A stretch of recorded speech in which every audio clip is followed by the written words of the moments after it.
2 kings to point to when the Lord was about to take Elijah up to heaven in a whirlwind. Elijah and Elisha were on their way from Gilgal.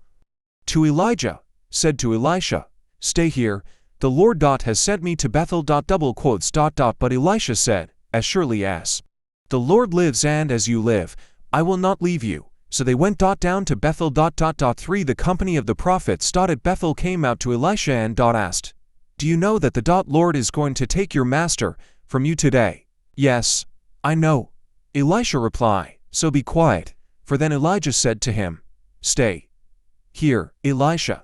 The Lord has sent me to Jericho. And he replied, "As surely as the Lord lives and as you live, I will not leave you." So they went to Jericho. 5 The company of the prophets at Jericho went up to Elisha and asked him, "Do you know that the Lord is going to take your master from you today?" "Yes, I know," he replied, "so be quiet." 6 Then Elijah said to him, "Stay here, the Lord has sent me to the Jordan." And he replied, "As surely as the Lord lives and as you live, I will not leave you." So the two of them walked on. 750 men from the company of the prophets and stood at a distance, facing the place where Elijah and Elisha had stopped at the Jordan. 8 Elijah took his cloak, rolled it up, and struck the water with it. The water divided to the right and to the left, and the two of them crossed over on dry ground. 9 When they had crossed, Elijah said to Elisha, "Tell me, what can I do for you before I am taken from you? Let me inherit a double portion of your spirit." Elisha replied, 10 You have asked a difficult thing.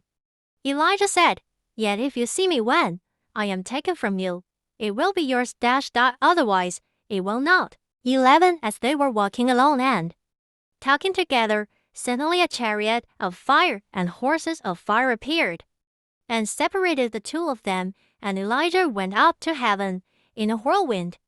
12 Elisha saw this and cried out, my father, the chariots and horsemen of Israel." And Elisha saw him no more. Then he took hold of his garment and tore it in two. 13 Elisha then picked up Elijah's cloak that had fallen from him and went back and stood on the bank of the Jordan. 14 He took the cloak that had fallen from Elijah and struck the water with it. "Where now is the Lord, the God of Elijah?" he asked. When he struck the water, it divided to the right and to the left, and he crossed over. 15 The company of the prophets stopped from Jericho, who were watching.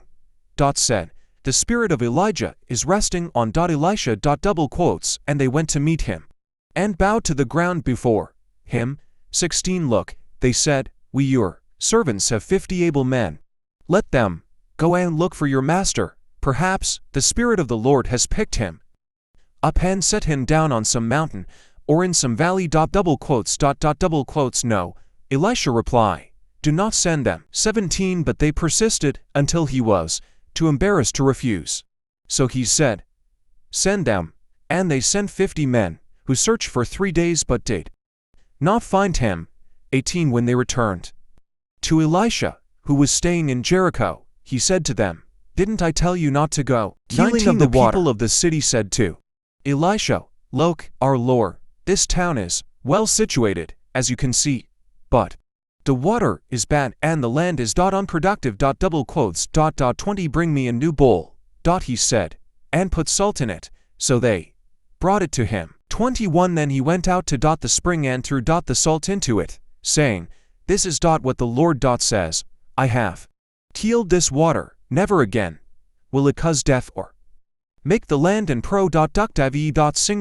22 And the water has remained pure to this day, according to the word Elisha had spoken." Elisha is from there. Elisha went up to Bethel.